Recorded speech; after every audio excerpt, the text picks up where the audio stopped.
She expected questions. She expected you to need answers, to text at night asking if she's okay, to send one last message trying to make sense of it all. She might have even rehearsed her replies, thinking you'd crack. But when none of that came, when you didn't fold, when all she got was silence, it shook her, because now she's the one sitting with the questions. And the scariest part, you're not providing any answers. That's what happens when you stop showing up for people who were only half present for you. You flip the story, you stop being the one wondering, and you let them carry the weight of uncertainty. And let's be clear, you didn't do it to be petty. This wasn't about making her suffer. This was about making your peace more important than her closure. Let's take a moment and really think about this. Why do they expect us to chase? Why is it so surprising when we don't? Because we live in a world that teaches people, especially men, that love means proving, explaining, convincing. But the truth? Real love doesn't need to be begged for. It's either returned or it's released. And you chose to release it. Marcus Aurelius once said, "Never esteem anything as of advantage to you that will make you break your word or lose your self-respect." And that's what you protected, your self-respect. You didn't chase someone who gave up on you. You didn't need to make them feel your pain. You didn't need to shout your worth. You simply stopped, quietly, fully. That's what makes them curious. That's what makes them scroll late at night, wondering what you're doing, who you're with, if you've already moved on. The silence they once assumed was weakness is now being redefined as something else entirely. Power. You became a question mark, not an exclamation point. You stopped being predictable. You stopped giving them emotional access. You became unavailable in a world where everyone's trying to keep the door half open. And that is rare. You didn't tell her what you were feeling. You didn't give her one last scene. You didn't fight for the last word. And now she's left wondering if maybe, just maybe, she lost something she'll never find again. That wondering, that not knowing, stays with people. Because there's something about a man who can walk away quietly, who doesn't need to prove he's winning, who doesn't post to get attention or speak to get noticed, who just moves forward. Let her wonder. Let her sit in the silence she thought would be comfortable. Let her replay your last conversation, wondering if she missed something. Let her scroll through old photos, searching for signs that maybe you still care. Let her realize, too late, that the man she thought would always be there has already become someone she no longer has access to. And here's the best part. You're not wondering anymore. You're no longer waiting for the what if or the maybe one day. You've replaced questions with direction. You've replaced longing with purpose. You've stopped needing answers because now you've built something stronger than closure. You've built clarity. If this spoke to your spirit, type it in the comments. I let them wonder. Say it with pride. Say it for every time you almost folded and didn't. Say it for the version of you that used to need their attention and now doesn't. And stay with me, because next we're going even deeper.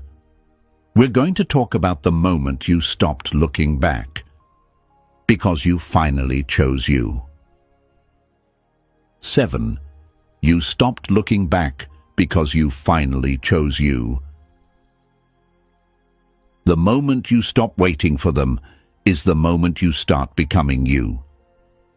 There's something sacred about the moment you finally stop turning around. Something powerful about choosing yourself without needing an apology, a reason, or one last look.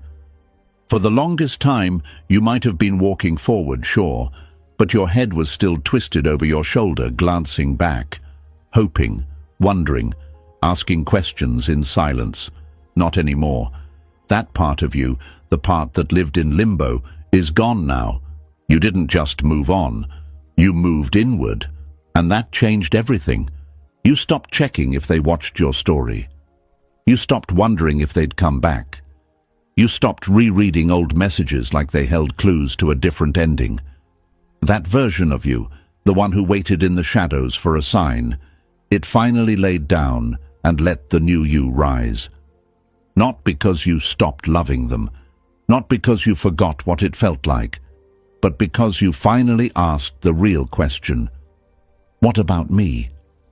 See, most people think letting go happens in one moment. A breakup, a goodbye, a blocked number. But it doesn't. Letting go happens quietly, in the small decisions. When you stop replaying the same memory, when you stop trying to understand why they chose to walk away, when you stop needing their validation to believe in your own value. That's what you did.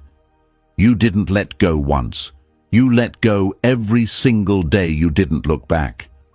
Every day you chose you. For a while it was tempting to hold on, not to them necessarily, but to the idea of what it could have been, the dream, the potential, the if only. But dreams without effort are just illusions. And you woke up, you saw the truth, and it hurt, yeah, it burned. But you didn't let that fire consume you. You used it to forge something new, a stronger version of yourself, one that doesn't beg for clarity, one that creates it. There's a moment in every man's life when he realizes he's been living for someone else's approval. It's a quiet, gut-wrenching moment. It doesn't come with a big realization. It creeps in slowly, through the silence, through the nights where you're alone with your thoughts, through the hours you waste overthinking someone who barely thinks of you. And then one day, you stop. Not because it doesn't hurt anymore, but because you're tired of hurting yourself. Marcus Aurelius wrote, "The happiness of your life depends upon the quality of your thoughts." And that's what you took back. Your thoughts, your focus, your attention. You realized your mind was a garden, and you were letting someone else trample through it, even after they left. So you closed the gate. You started planting new things. Discipline, confidence, purpose.